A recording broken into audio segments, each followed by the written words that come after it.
नमस्कार। Welcome to Disha agriculture academy. Disha agriculture academy के YouTube channel पर आप सभी का स्वागत है। आज की वीडियो में हम सीड टेक्नोलॉजी के इम्पोर्टेंट क्वेश्चंस पढ़ेंगे। बहुत इम्पोर्टेंट क्वेश्चंस आपके लिए लेकर आए हैं एग्ज़ाम में, जो कि आ सकते हैं। पूरे चांस हैं एग्ज़ाम में, बहुत सारे प्रश्न आपको देखने को मिलेंगे। तो कंटिन्यू करते हैं क्लास को, पढ़ते हैं क्वेश्चंस को। सो गाइस, हमारा पहला क्वेश्चंस क्या है? बीज उपज और बीज दर के बीच के अनुपात को क्या कहते हैं? काफ़ी इम्पोर्टेंट है। बीज उपज और बीज दर के अनुपात को क्या बोलते हैं? तो इसको बोलते हैं सीड मल्टीप्लिकेशन रेशियो, यानी बीज गुणन अनुपात।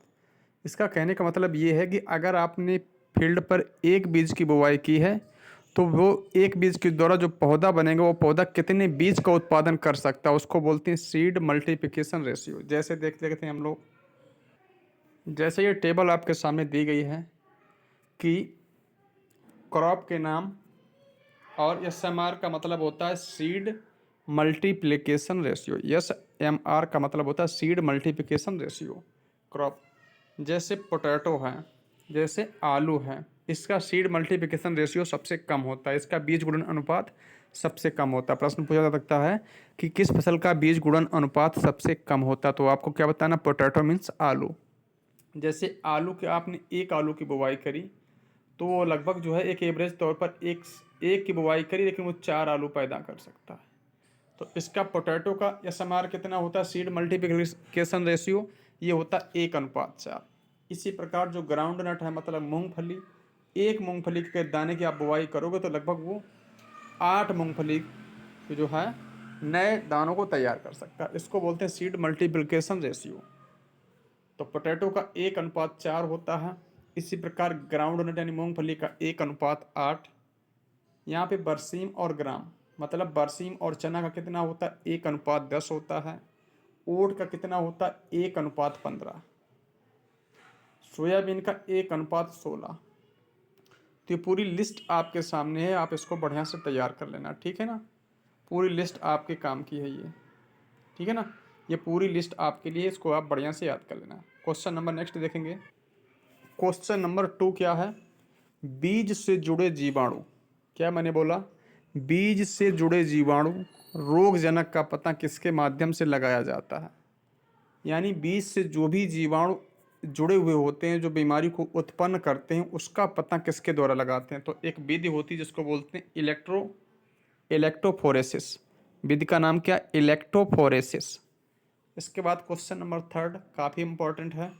तीसरा नंबर बहुत इंपॉर्टेंट है ये प्रश्न, कि किसके उत्पादन में ईयर टू रोप प्रोजनी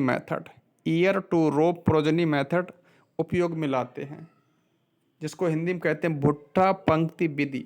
तो ब्रीडर सीड यानी प्रजनक बीज के उत्पादन में इसका प्रयोग किया जाता है। मोस्ट इंपॉर्टेंट क्वेश्चन है, बढ़िया से याद कर लो। अगला प्रश्न है ISTA, international seed testing association. इसका पूरा नाम क्या होता है? International seed testing association. इसकी स्थापना हुई थी 1924 में। कहाँ पे हुई थी? स्विट्जरलैंड में। इसका मुख्यालय कहाँ पे है? स्विट्जरलैंड में। नेक्स्ट क्वेश्चन है, बीज की आनुवांशिक शुद्धता को जो है मेंटेन यानी बनाए रखा जा सकता है किसके द्वारा? बीज की जो जेनेटिक प्योरिटी है, जो आनुवांशिक शुद्धता है, उसको किसके द्वारा बनाया जा सकता है, मतलब बनाए रहा जा सकता है लंबे समय तक? रॉगिंग के द्वारा, प्रमाणित बीज स्रोत से पृथक्करण दूरी। बिल्कुल ये सारी बातें करेक्ट हैं, ऑप्शन नंबर डी करेक्ट हो जाएगा, ठीक है ना? डी इसका राइट है, ऑप्शन नंबर सभी सही करेक्ट हो जाएगा। बीजों में मौजूद प्राकृतिक अवरोधक है, ये भी काफ़ी इंपॉर्टेंट है। तो ABA इसका करेक्ट आंसर हो जाएगा। ABA का मतलब एब्सिसिक एसिड, ठीक है। क्वेश्चन नंबर नेक्स्ट है, ग्रो आउट टेस्ट को अन्य किस नाम से जानते हैं? जो ग्रो आउट टेस्ट है, इसको अन्य किस नाम से जानते हैं? तो फील्ड प्लॉट टेक्निक। किस नाम से जानते हैं? फील्ड प्लॉट टेक्निक के नाम से जानते हैं। क्यों? क्योंकि ग्रो आउट टेस्ट का मतलब ये होता, पहले आप ग्रो करो, पहले अपनी फील्ड पे जाके आप उगाइए, इसके बाद उसका रिजल्ट देखिए, तब जाके आप अपनाओ उस बीज को। तो इसको बोलते हैं ग्रो आउट टेस्ट। इसको फील्ड प्लॉट टेस्ट के नाम से जानते हैं। अगला प्रश्न है, national programme for varietal development, बहुत इंपॉर्टेंट है। National programme for varietal development. क्या मैंने बोला?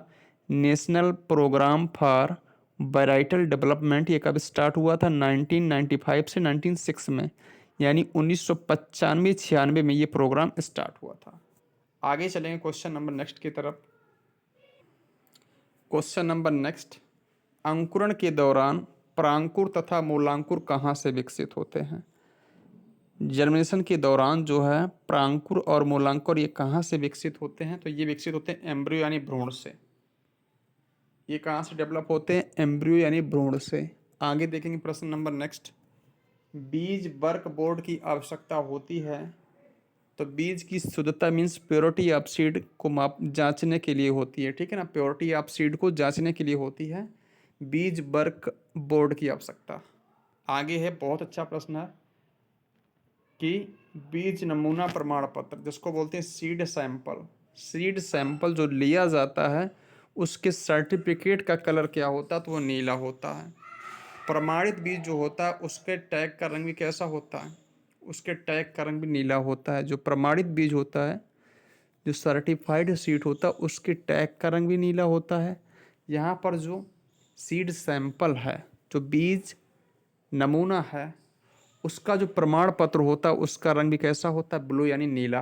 प्रश्न नंबर नेक्स्ट, किस अम्ल का उपयोग अम्ल बीज शोधन में किया जाता है? एसिड सीड स्कैरिफिकेशन, बहुत इंपॉर्टेंट है। तो सल्फ्यूरिक एसिड। क्या है प्रश्न? किस अम्ल का उपयोग अम्ल बीज परिशोधन में किया जाता है? किस अम्ल का उपयोग अम्ल बीज परिशोधन में करते हैं? तो सल्फ्यूरिक एसिड का करते हैं।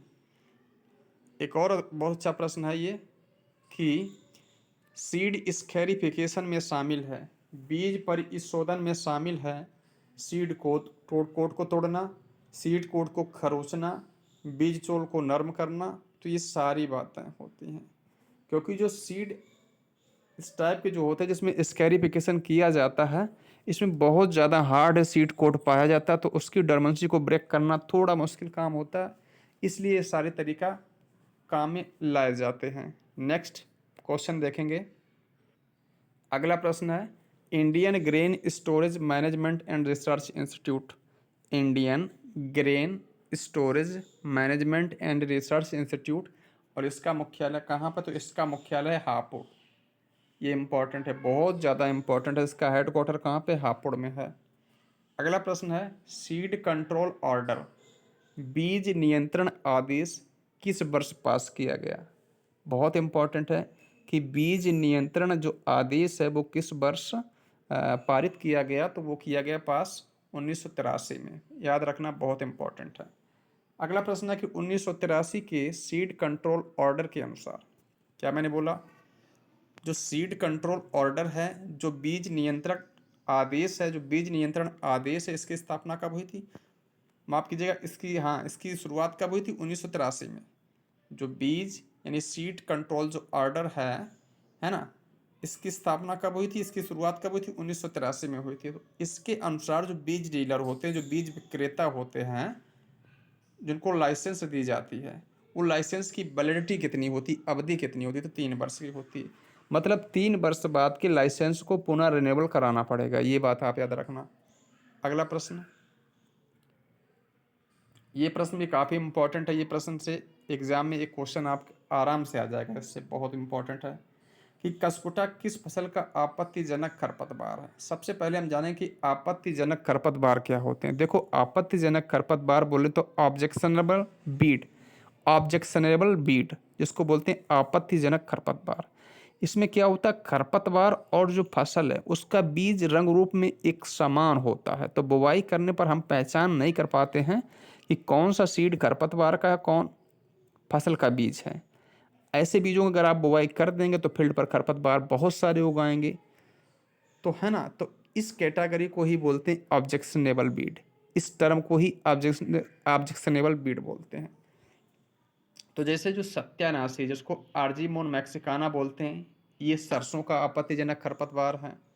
इसी प्रकार जो हिरनखुरी है, कॉर्नवोल्वुलस आर्बेंसिस, ये गेहूं का खरपतवार है। इसी प्रकार सेंचुरियम इंटाइबस बरसीम का है। एबिना फसुआ जई का है। प्याजी प्याज का है, और रैंजी जो है मेथी का है। ये सारे पॉइंट याद कर लेना। लेकिन हमसे प्रश्न में क्या पूछा था कि कसकुटा जो अमर बेल है ये किस क्रॉप का ऑब्जेक्शनेबल बीट है, तो ये लोसन यानी रिजिका का होता है। बाकी अदर फैक्ट जो बताएं इनको भी बढ़िया से याद कर लेना, तो एग्जाम में यहाँ से आपका एक क्वेश्चन 101% क्लियर हो जाएगा। ठीक है, आगे चलते हैं क्वेश्चन नंबर नेक्स्ट की तरफ। नेक्स्ट जो हमारा क्वेश्चन है वो क्वेश्चन है कि आइसोजेनिक या फिर सिस्टर लाइन, आइसोजेनिक या फिर सिस्टर लाइन के नाम से किसको जानते हैं? तो ए प्लस बी यानी ए लाइन और बी लाइन को किस नाम से जानते हैं? आइसोजेनिक लाइन से। धान में डोरमेंसी किसके द्वारा ब्रेक करते हैं? जो धान है, जो पैडी है, इसमें डोरमेंसी को किसके द्वारा तोड़ते हैं? तो इसमें जो है नाइट्रिक अम्ल और पोटेशियम नाइट्रेट, पोटेशियम नाइट्रेट और नाइट्रिक अम्ल का यूज करते हैं। नेक्स्ट, सीड ड्राइंग, जो बीज को सुखाया जाता है वो किसके लिए? तो वायबिलिटी एंड बिगर, मतलब जीवन क्षमता और ओज को जांचने के लिए, जीवन क्षमता और ओज को बनाए रखने के लिए सीड की ड्राइंग की जाती है। जो बीज है उसको क्यों सुखाया जाता है? बीज सुखाने का मुख्य उद्देश्य यही होता है, प्रॉपर नमी रखने का यही उद्देश्य होता है कि उसकी जो वायबिलिटी है और जो बिगर है, मतलब जीवन क्षमता और जो ओज है वो मेंटेन रहे, लंबे समय तक बनी रहे, इसलिए। अगला प्रश्न भी काफ़ी इंपॉर्टेंट, सीड लॉट सर्टिफिकेट, जो सीड लॉट सर्टिफिकेट होता है उसके कलर कैसा होता है? तो ऑरेंज या ग्रीन, काफ़ी इंपॉर्टेंट है, इसे आप याद कर लीजिएगा। अगला प्रश्न है हॉट वाटर ट्रीटमेंट किस में अप्लाई करते हैं डोरमेंसी को ब्रेक करने के लिए? तो ये यूज करते हैं कपास यानी कॉटन में। अगला प्रश्न है कि सीड और ग्रेन, मतलब बीज और दाने में मुख्य अंतर क्या है? तो मुख्य अंतर जेनेटिक प्योरिटी का होता है। दाने की जेनेटिक प्योरिटी बहुत पुअर होती है और सीड की जेनेटिक प्योरिटी रिच होती है, यानी अच्छी होती है।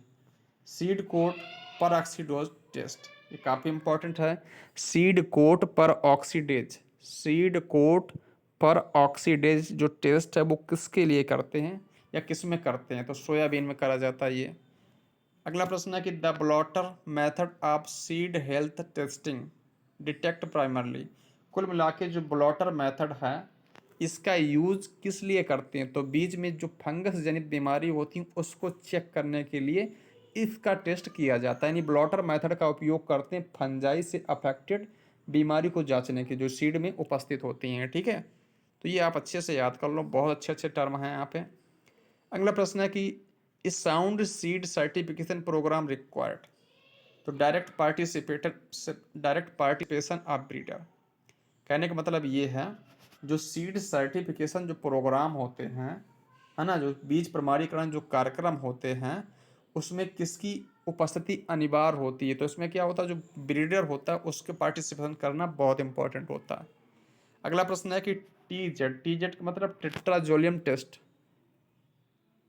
तो जब टेट्राजोलियम टेस्ट करा जाता है तो उसमें क्या होता है, जो सीड वाइएबल होते हैं, मतलब जो सीड की जीवन क्षमता बढ़िया होता है, जो जीवित सीड होते हैं उसमें एक रंग आ जाता है जिसका नाम है रेड, और जो बीज खराब होते हैं यानी जो मृत बीज होते हैं उसमें कोई रंग नहीं आता, यही पहचान है। तो टेट्राजोलियम टेस्ट आप कलर लिविंग टिश्यू आप सीड चेंज किस में हो जाएंगे? लाल रंग में चेंज हो जाएंगे। अगला प्रश्न, in India normally how many generation system seeds are produced, भारत में जो सीड उत्पादित किया जाता है, जो बीज उत्पादित किया जाता है उसकी कितनी पीढ़ियाँ पाई जाती हैं? तो 4 पाई जाती हैं। कौन सी छूट जाती है, किसको नहीं लिया जाता है? तो रजिस्टर्ड सीड को, रजिस्टर्ड सीड अपने यहाँ पे नहीं बनाया जाता। ठीक है, ये आप ध्यान रखना। आप डाइकॉट एंडोस्पर्मिक सीड, द्विबीजपत्री जिसमें एंडोस्पर्म पाया जाता है वो कौन होते हैं? अरंडी और मैथी, ये अपवाद है। बाकी जितने द्विबीजपत्री होते हैं उसमें जो है कॉटिलीडन पाया जाता है, लेकिन इसमें क्या है, इसमें एंडोस्पर्म पाया जाता है। तो अपवाद को आप याद रखना, इंपॉर्टेंट है ये। स्लो ड्राइंग सीड इज, मतलब धीमे सुखाई होती, बहुत धीरे धीरे सुखाई हो पाती है, किसमें? पल्सेज में, क्योंकि इसमें हार्ड सीड कोड पाया जाता है इसलिए। नेक्स्ट देखो, ये जो प्रश्न हम लेके आए ये प्रश्न इसमें इससे एग्जाम में आपके क्वेश्चन जरूर पूछ जाएगा। जैसे क्या क्लासेस ऑफ सीड, जो बीज की कैटेगरी होती है वो कई प्रकार से होती है, 4-5 प्रकार की। जैसे जो न्यूक्लियस सीड होता है, जो नाभिकीय बीज होता है, इसमें कोई कलर का टैग नहीं होता, मतलब जो नाभिकीय बीज होगा उसमें कोई टैग नहीं लगा होता, उसका कोई कलर ही नहीं टैग का होता, कोई रंग ही नहीं होता है, ठीक है ना। अच्छा, जो ब्रीडर सीड है इसके टैग का रंग कैसा होता है, गोल्डन येलो। फाउंडेशन सीड के टैग का रंग वाइट होता है। सर्टिफाइड सीड के टैग का रंग ब्लू होता है। ध्यान रहे, ट्रुथफुल लेबल सीड जो होते हैं इसमें टैग का कलर क्या होता है, ऑप्पल ग्रीन होता है। कैसा, ऑप्पल ग्रीन। रजिस्टर्ड सीड होता है उसके टैग का रंग होता है पर्पल। वहीं पे जो सीड सैंपल है, जो बीज नमूना, उसके टैग का रंग कैसा होगा, ब्लू होगा, ठीक है ना। और जो सीड लॉट है, जो सीड लॉट है इसमें जो है ऑरेंज और ग्रीन, जो सीड लॉट है इसमें ऑरेंज और ग्रीन कलर का टैग देखने को मिलता है। जो ऑरेंज है वो फॉर सेम कंट्री, मतलब अगर एक देश के भीतर ही, यानी भारत के भीतर ही वो सीड का जो लॉट है अगर भारत के भीतर ही यूज करते हैं तो उसको बोलते हैं, उसमें जो है ऑरेंज टैग लगेगा। मतलब सीड लॉट अगर भारत के भीतर ही यूज करते हैं, भारत के राज्यों के भीतर या भारत के भीतर यूज करते हैं तो उसमें जो टैग लगेगा वो लगेगा ऑरेंज कलर का। अगर हमें किसी बाहरी देश या दूसरे देश को भेजना है तो फिर हम ग्रीन टैग का यूज करते हैं। ये प्रश्न याद कर लेना आप। और आज की क्लास का अंतिम क्वेश्चन रहेगा आपकी स्क्रीन पर, genetic purity of hybrid seed. ये प्रश्न सीधा एग्जाम में आता है कि हाइब्रिड सीड की जेनेटिक प्योरिटी कितनी होती है, तो 95% होती है। बाकी जो और सीड हैं वो हमारे सामने लिखे हुए हैं। न्यूक्लियस सीड की जेनेटिक प्योरिटी, जीपी का मतलब है जेनेटिक प्योरिटी, पीपी का मतलब है फिजिकल प्योरिटी, आनुवांशिक शुद्धता और भौतिक शुद्धता। तो जो न्यूक्लियस सीड है इसमें कितना होता है, चाहे जेनेटिक प्योरिटी हो चाहे फिजिकल प्योरिटी हो, 100% होती है। इसी प्रकार ब्रीडर सीड की जो जेनेटिक प्योरिटी और चाहे फिजिकल प्योरिटी 100% होती है। फाउंडेशन सीड की जो जेनेटिक प्योरिटी कितनी है भैया, 99 से 99.5, और जो भौतिक शुद्धता वो 98 है। इसके बाद जो रजिस्टर्ड सीड है, सर्टिफाइड सीड है, इनमें जेनेटिक प्योरिटी और फिजिकल प्योरिटी 98% होती है। अब देखो प्रश्न ऐसे आपसे पूछे जाते हैं कि ब्रीडर सीड, ब्रीडर सीड की प्रोजनी है तो फाउंडेशन सीड हो जाएगा। मतलब न्यूक्लियस सीड से बन जाएगा ब्रीडर सीड, ब्रीडर से बनता फाउंडेशन, फाउंडेशन से रजिस्टर्ड, और फाउंडेशन से ही बनता सर्टिफाइड। रजिस्टर्ड इंडिया में यूज नहीं करा जाता है, तो याद रखना। अगर पूछे कि फाउंडेशन सीड किससे तैयार किया जाता है तो आप बताओगे ब्रीडर सीड। ब्रीडर सीड की कौन सी संतान है, संतति है, तो आप बताओगे फाउंडेशन सीड। तो ऐसे प्रश्न एग्जाम में आते हैं। Thanks to all, meet you next video, thank you.